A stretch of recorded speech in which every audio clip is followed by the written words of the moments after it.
আসসালামু আলাইকুম এভরিওয়ান।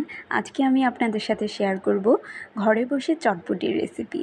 ঘরে বসে খুব সহজেই চটপটির মশলা, ফুচকা সব কিছু কীভাবে তৈরি করতে পারেন সেটাই আজকে আপনাদের সাথে শেয়ার করতে যাচ্ছি। তো প্রথমেই শুরু হলো, চটপটির ডালটা অনেকক্ষণ ভিজিয়ে রাখতে হবে। তারপরে একটা প্রেশার কুকারে আমরা চটপটির ডালটা নিয়ে নেব। এটা সিদ্ধ করার জন্য আমরা প্রেশার কুকারে সব কিছু দিয়ে দেব। তো চটপটির ডালের সাথে প্রথমে আমরা লবণ দিয়ে দিচ্ছি পরিমাণ মতো। এখানে চটপটির পরিমাণ অনুসারে দিতে হবে। তারপর হলুদ দিয়ে দিচ্ছি পরিমাণ মতো। হলুদটা তো অবশ্যই দরকার ডালের জন্য। তারপর আমরা দিয়ে দেব ধনিয়া গুঁড়া ও গোলমরিচের গুঁড়া।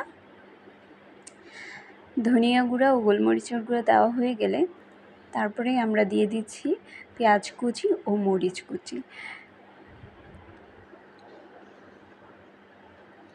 তারপর আমরা রসুন কুচি দিয়ে দিব, আপনাদের স্বাদ মতো আপনারা দিতে পারেন। তারপর আমরা পরিমাণ মতো পানি দিয়ে দিচ্ছি। এখানে আপনারা যতটুকু ডাল সেই অনুযায়ী পানি দিবেন, সেদ্ধ হতে যতটুকু লাগবে আর ঝোল কতটুকু রাখবেন সেটা আপনারা পরিমাণ মতো দিয়ে দেবেন। তারপরে আমি দিয়ে দিচ্ছি, আমি এটা প্রেশার কুকারে বন্ধ করে রাখবো।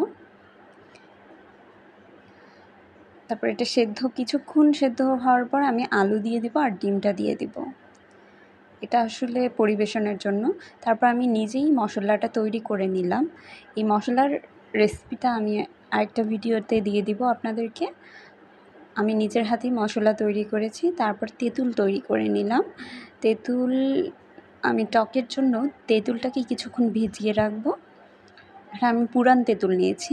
তারপর এরই মধ্যে আমার চটপটির ডাল হয়ে গেছে। দেখুন কি সুন্দর কালার এসেছে। এটা আসলে আমার মায়ের স্পেশাল চটপটি, খুবই মজা হয় এটা বাসায় খেতে। এটা আমি কোথাও স্বাদ পাই না, এত মজার একটা রেসিপি হয়। আমি ফুচকার জন্য একটা প্যানে তেল গরম করে ফুচকার রেসিপি আমি পরে একটা ভিডিওতে দিয়ে দেবো আপনাদেরকে। ফুচকাটা বানিয়ে তারপরে ছেড়ে দিলাম এবং কয়েকটা ফুচকা আমি ভেজে নেব। আপনাদের যতজন মেম্বার আপনারা সেই অনুযায়ী ফুচকা ভেজে নিতে পারেন।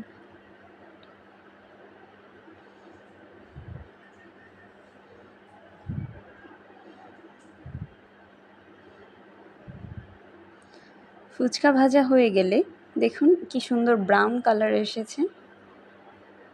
তারপর আমি টকটা আবার রেডি করে নেব। এর মধ্যে আমার তেঁতুল নরম হয়ে গেছে। তারপর আমি এর সাথে লেবু ও মশলা অ্যাড করব, যেটা মা বানিয়ে রেখেছিলাম। তারপর আমি চটপটিতে পরিবেশন করতে চলে এলাম।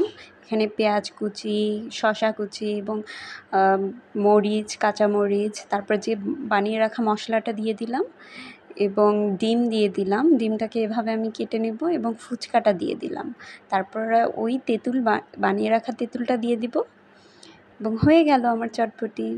এই রেসিপিটা এত বেশি মজা, আপনারা নিজেরাও বানিয়ে খেতে পারেন।